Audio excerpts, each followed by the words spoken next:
Is top 4 still within reach for Tottenham? Yeah, it is, but I don't see them getting it. I'm looking at Brighton, actually. I mean, Brighton can go above them, actually, with their games in hand, Simon. Yeah. So, and Newcastle, of course, right. As we say, emerging.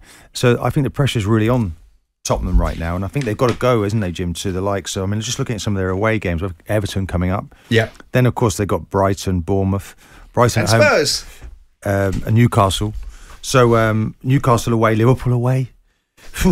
It does look difficult for them. They've got to go to a second last game of the season. It's the way at Leeds who'll be fighting, scrapping for everything, Jim. So there's no easy games for Spurs. Not to rub their noses in it, Martin, but Arsenal top of the Premier League. Has their success thus far in any way hastened the Conte collapse, do you think? I think without doubt. I think whatever your local rivals are doing, it's in your mind, it's in your conscience. You see over the years how the success, and I think in recent years, the 7 years Simon's just told us, Champions League football for Spurs, they've re-emerged, but they've not won a trophy in that dominant period. And I think the fans, there's no time for patience. Nobody is prepared to wait for success at Spurs. But who's hastened Conte's demise? Conte's hastened Conte's demise. Conte's the one that wants to go. So the fact that Arsenal are doing well is irrelevant because Conte's not feeling that particular pressure. Conte just doesn't want to be at Tottenham. Now, whether we believe that Conte was sold a pup because Daniel Levy told him he was going to give him a silk purse and gave him a sow's ear, I don't concur with that view. What manager is it out there that wants to leave a job? You're telling me he wants to leave? Yeah. Categorically, undeniably, irrefutably, unequivocally, doesn't want to be at Tottenham. So he said everything he said so that he would get the bullet. Absolutely. So Daniel Levy's pleading with him to stay? Nope. Not on the basis of what he said, and not on the basis of what was said. Not on the basis of what he said about the players, what he said about the football club. Doesn't want to be there anymore. And the object of the aim was undoubtedly to hold him in place if they could, not to provoke him, not to let him have one of these outbursts. Why wanted out? Who knows? Maybe surely that raises big questions about this football club. Maybe because Daniel Levy and he don't gel. Maybe because he walked into Tottenham Hotspur with a different understanding than the one that Daniel Levy sped out to him. I don't know that particular conundrum, but what I do know is these football managers of a certain calibre, when they walk in the door, if it isn't exactly as they want it, then they won't bend and breeze. Now, my question is this, because I'm getting characterised in a position where I'm defending Daniel Levy. I'm giving the other side of the debate, right? Because I think there's so many more things. More than defending him. No, I'm not. I'm giving you a different side. No, hang on, Martin.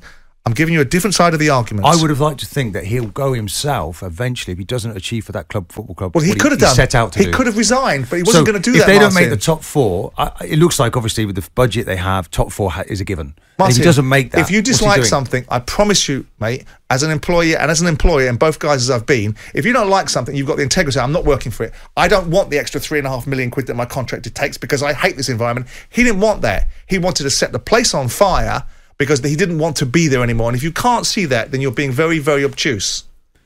Yeah, but if he can't be the one that's successful and bring the success the fans want, don't you step aside then for somebody else to do that? You do.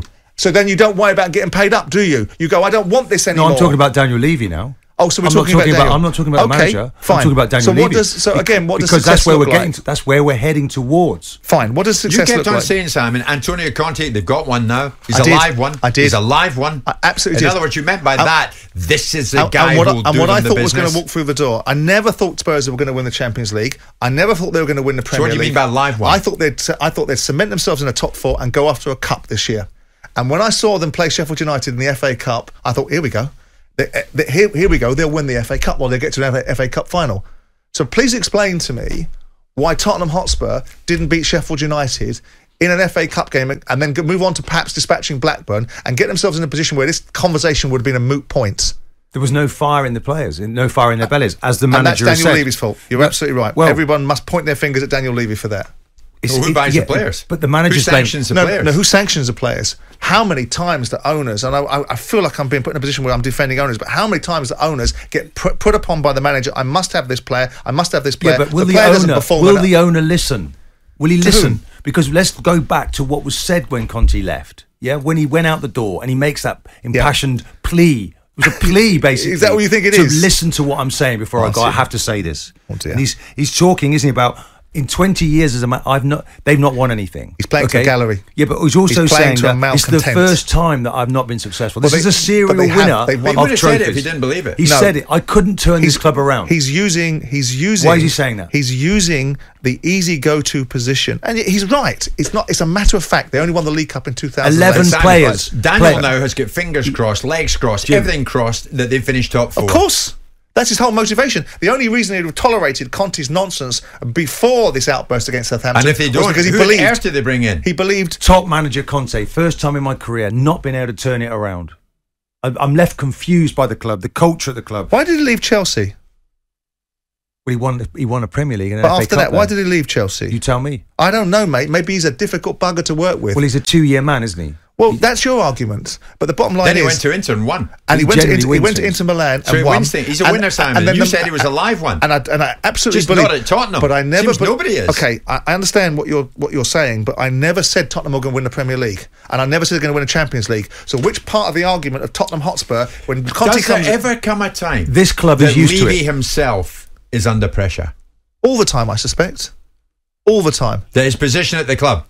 Well, what are we suggesting? Does there ever come a time that we're suggesting? Daniel, I think you're closer to the door Daniel today. Levy's viewpoint is very clear. It's the same as Liverpool's viewpoint. Jim, it's all there in place. What we've got. Everything is there in place for that club to be successful. The training ground is manicured to the nth degree. The ground is just unbelievable. Okay, the only thing missing is to get the group together, to get that winning feeling in the football club and win trophies. It's not there. Why? 20 years. It's a very good question from Conte because he's driven himself ill trying to make the club successful. He can't do it. I've got a feeling he's don't know how you see it he's that sitting way. in some beautiful balcony in Italy. It's the first time he's not been. It's the first time something's got worse for him and not better. But it hasn't got worse. It's got better. He's made Tottenham better. But he wanted more. He wanted more. The question is, that's he's maybe gone. true. And a week today, we'll see what kind of Tottenham turns up at Goodison. It's 11 o'clock. Jim White and Simon Jordan. Monday to Friday mornings from 10 on AM, on DAB, via the talkSPORT app and on your smart speaker. talkSPORT.